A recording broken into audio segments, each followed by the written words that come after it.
모든 사람에게는 마지막 때가 찾아옵니다. 한 세대의 족장으로서 이게 생을 보냈던 그런 야곱도 결국 숨을 거두게 되었습니다. 하나님의 부르심을 받은 것이죠. 영적 장자권을 상속받은 요셉은 울면서 아버지에게 입을 맞춥니다. 그리고 이 야곱을 향료로 처리하라는 명령을 내립니다. 그래서 다름 아니라 그 시신을 처리하라는 것은 미라로 만든다는 것입니다. 애굽에 보면은 그 미라로 만드는 기술이 굉장히 발달되어 있었거든요. 그래서 이 아버지 시신을 미라로 만들어라는 그런 명령을 내렸습니다. 자, 이것은 왜 그러냐면은 애굽인들은 자신의 영혼들이 언젠가는 몸으로 다시 되돌아올 것이다 라는 그 믿음이 있었습니다. 그런 믿음이 있었기 때문에 이런 기술이 발달되었던 것입니다. 자, 야곱의 경우는 그의 시신을 가나안 땅으로 이동을 시켜야 되거든요. 그래서 시신 처리를 이렇게 했던 것으로 보여집니다.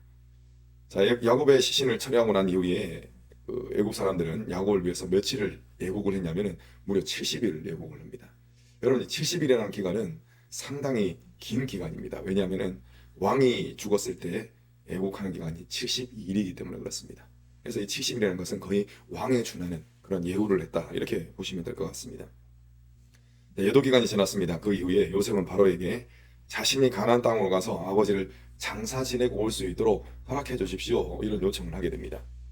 요셉이 애굽의 총리죠. 굉장히 중요한 직무입니다. 그래서 가나안 땅에 다녀오게 되면은 아주 긴 시간 비게 될 텐데, 그가 하는 일이 매우 중요하기 때문에 미리 왕에게 요청을 했던 것이고, 또 만약에 가나안 땅으로 갔다가 이 요셉이 안 들어오면 어떡하지? 왕이 이런 또 걱정을 할까봐 미리 이런 요청을 했습니다. 요셉의 집안 식구들은 어린아이들 그리고 가축들만 애굽에 남겨두고 나머지는 모두 가나안 땅으로 향합니다. 이때 이들을 보호하기 위한 애굽의 군대도 동행을 했거든요.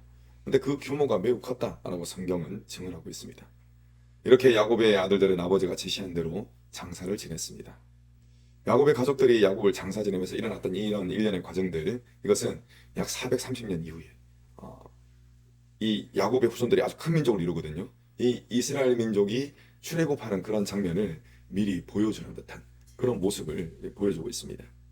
지금 이들은 야곱의 장사를 위해서 애굽 땅을 잠시 나오는 것이지만 나중에는 어떻게 되는 것입니까? 애굽 땅의 종이 되었다가 그 애굽을 영원히 벗어나는 그런 이제 일이 일어나는 것입니다. 그리고 지금 애굽의 큰 군대는 자신들을 보호하기 위해서 따라 나왔습니다. 그런데 훗날에는 따라 나오기는 따라 나오는데 왜 따라 나오느냐?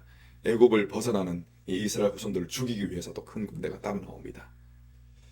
또 그리고 이 장면은 무엇을 연상을 시키냐면은 예수님의 죽으심과 부활을 믿는 성도들이 천국을 향한 여정을 계속 떠날 것이지 않습니까? 근데 이 떠날 때 마귀와 마귀의 군대가 따라와 가지고 공격을 하게 되는 또 그런 모습을 또 연상시키기도 합니다. 굉장히 많은 그런 것들을 연상시키는 그런 장면입니다. 아무튼 여러분, 야곱이 생전에 강조했던 것이 있습니다. 그것은 바로 우리에게는 본향이 있다라는 것입니다. 야곱은 인생 말년에 정말 좋은 환경과 조건 속에서 살아갔습니다. 이전에 가나안 땅에서의 생활은 비교할 수 없을 정도로 굉장히 삶의 질이 높은 삶을 살았다는 것입니다. 인생 말년에. 그런데 야곱은 그곳에 안주하지 않습니다. 대개는 사람은 어떻습니까? 좋은 곳이 있으면은 그곳에 안주하려고 그러죠. 우리 많은 우리나라 사람들도 미국의 시민권을 따려고 엄청나게 노력을 합니다. 왜 그렇습니까? 그곳이 좋다고 여기기 때문에 그렇습니다. 그러니까 시민권을 따려고 하는 것이죠. 야곱은 가나안 땅을 기업으로 주신 하나님의 약속을 끝까지 믿었습니다. 지금 이 애굽에서의 생활이 너무 좋았음에도 불구하고 편했음에도 불구하고 이 가나안 땅으로 돌아가는 것을 계속적으로 간절히 원했다는 것입니다. 하나님께서는 이처럼 약속을 이루시는 일, 그것을 하십니다. 왜 어떻게 그런 일을 하시느냐? 야곱의 마음속에 본향인 가나안 땅을 향한 갈급함이 있도록 만드신 것이거든요. 이렇게 일하심으로 하나님의 약속을 이루십니다. 그래서 그 약속은 결국 이루어집니다. 어떻게 됩니까? 야곱의 후손들이 가나안 땅으로 돌아가게 되는 것으로 그 결실이 맺혀지게 되는 것입니다. 여러분, 하나님께서는 우리 성도들에게도 똑같은 일을 하십니다. 성도들이 천국을 향한 여정을 끝까지 갈 수 있도록 먼저는 그 마음을 붙들어 주십니다. 진정한 성도는 어떤 성도냐? 물론 사람이 고난이 당할 때 더욱 이 세상에 뭐 낙이 없잖아요. 그죠? 그러니까 천국을 사모한다. 이것은 어떻게 보면 자연스러운 일입니다. 그런데 정말 이 땅에서의 삶이 편안하고 뭐 좋습니다. 그럼에도 불구하고 하나님께서는 천국을 사모하는 마음을 성도에게 주시는 것입니다. 그래서 천국을 준비하는 삶을 살도록 만드시는 것이죠. 이 땅이 본향이 아니라는 깨달음을 지속적으로 주시기 때문에 그런 천국을 소망하는 삶을 살 수가 있는 것입니다. 여러분들의 삶 가운데서도 이러한 하나님의 일하심이 있을 것입니다. 어떤 것이냐? 내 삶이 정말 무탈하다 할지라도, 그러한 순간이라 할지라도 천국을 사모하는 마음, 그 마음을 하나님께서는 계속적으로 주시는 것입니다. 이런 하나님이 일하신 가운데 끝까지 천국을 향한 인생 여정을 살아내시는 저희 여러분 되시기를 간절히 축원합니다.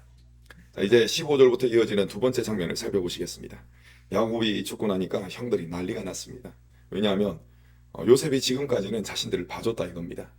야곱, 아버지인 야곱을 보고 자신들을 봐줬다 이겁니다.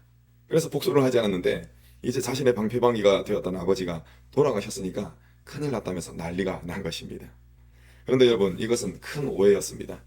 요셉의 형들은 야곱의 유언을 이제 들먹이면서 우리들의 죄를 용서해달라라는 그런 말을 요셉에게 했습니다. 근데 다짜고짜 가서 한 것이 아니라 말씀을 가만히 보시면 아시듯이 사람을 보내가지고 먼저 이 말을 하고 나서 또 나중에 자신들이 직접 가가지고 납작 엎드려가지고 또 용서를 구하는 그런 장면이 나옵니다. 그런데 요셉은 이 말을 듣고 나서 울음을 터뜨렸습니다. 왜냐하면 마음이 너무나 아팠기 때문에 그렇습니다. 여러분, 새벽이지만 간단한 산수를 좀 해보겠습니다. 형들이 요셉의 나이 17살 때 팔았습니다. 그리고 나서 몇 년 뒤에 애굽의 총리가 됐습니까? 13년 뒤에 애굽에 30세 될 때 그때 총리가 됐습니다. 13년이라는 세월이 지났습니다. 자, 그리고 이 요셉이 총리가 된 이후에 약 9년이라는 세월이 지나가지고 가족을 다시 만나게 되었습니다. 자, 그 이후에 이 야곱의 가족들이 애굽으로 이주하게 되죠. 이주해서 몇 년을 살게 됩니까? 몇 년 살고 난 다음에 야곱이 소천을 하게 됩니까? 17년을 살게 됩니다. 자, 그럼 이제 산수를 해보겠습니다. 13 더하기 9 더하기 17. 그러면은 39가 나옵니다. 39. 제가 다 했습니다. 새벽에 머리가 안 돌아갈 것 같아서 미리 계산을 했습니다.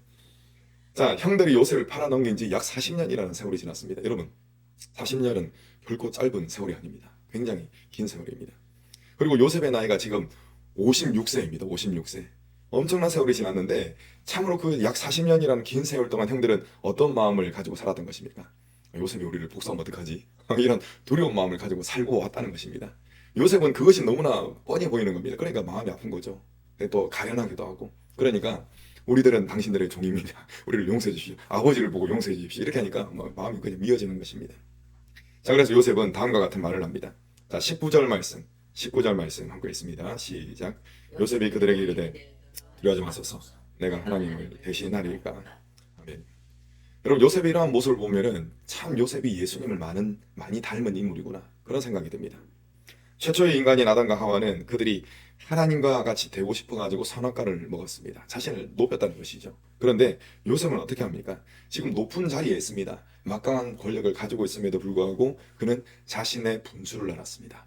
이것을 주신 것은, 모든 것을 주신 것은 바로 하나님이시구나 라는 것을 깨닫고 자신의 분수를 알았다는 것입니다. 그래서 자신은 심판을 행하시는 그 하나님을 대신할 수 없다라는 사실도 알았던 것입니다. 그리고 이를 이끌어 가셨던 분, 또 이끌어 가실 분이 바로 누구시다? 하나님 한 분밖에 없으시다 라는 것을 이야기하는 것입니다. 자, 20절 말씀 여러분 읽어주시겠습니다. 시작. 너로 바꾸사 오늘과 같이 많은 백성의 생명을 구원하게 하시려 하셨나이다. 아멘. 여러분, 형들이 했던 행동은 분명히 악한 행동이었습니다. 요셉을 해치려고 했던, 그리고 요셉이 또 애국으로 끌려가면 목숨이 어떻게 될지 모르는 거거든요. 그러니까 요셉이 죽을 수도 있었던 그런 이런 죽이는 행동이었습니다. 그런데 하나님께서는 그 행동을 어떻게 바꾸셨습니까? 생명을 얻게 하는 그런 손으로 바꾸시는 행동을 하셨다는 것입니다.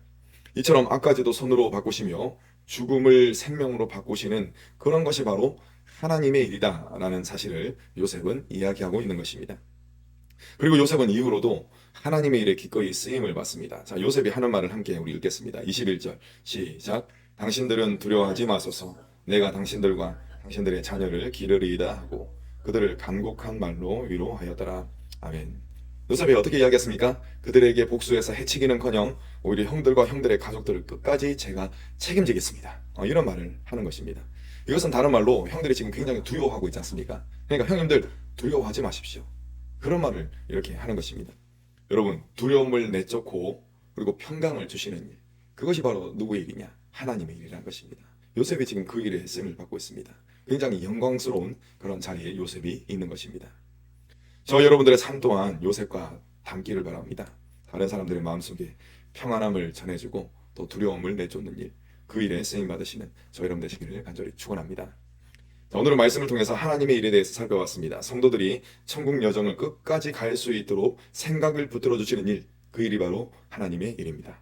또 모든 것을 선으로 바꾸시는 것이 바로 하나님의 일이라 했습니다. 그래서 우리의 인생 가운데 어려운 일들이 많이 생긴다 할지라도 그것을 선으로 바꾸시는 것이 바로 하나님의 일이라는 것입니다. 그렇기 때문에 때로는 힘들고 정말 답답한 그런 순간이 있다 할지라도 그러한 순간까지도 하나님께서는 선으로 바꾸신다라는 사실을 굳게 믿으시길 바랍니다. 또 마지막으로 두려움을 내쫓고 평강을 주시는 것이 바로 하나님의 일이라고 했습니다. 선하신 우리 하나님께서 항상 역사하신다는 사실을 굳게 믿으시고 평강을 누리시는, 그리고 또 그 평강을 다른 이에게 전하시는 저 여러분들 되시기를 간절히 축원합니다. 아멘.